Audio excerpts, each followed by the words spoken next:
This is Learning Analytics in a Special Ag School District. How do we keep students engaged in discussion in an environment with children who are by nature adverse to an educational setting? First, we identify the stakeholders. Who wants the data? Well, the teachers. And who do we get the data from? The students. The objectives. What's the point? What is the overall goal that the use of this data will help you achieve? Well, the goal is better class participation. So now let's talk about the data. No, not him.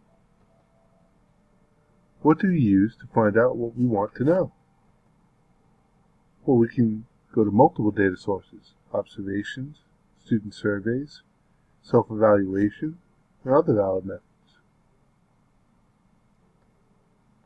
What instruments? What will we use to interpret the data? Well, we can use pedagogical basis, the constructivist learning model.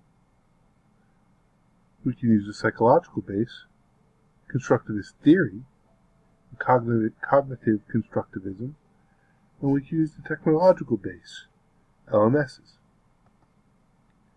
We can also use statistics. But what are the external limitations? What are the outside factors that hinder or skew the data? Well, poor class attendance and privacy laws. Lastly, what are the internal limitations? What are the internal issues involved with collecting this data?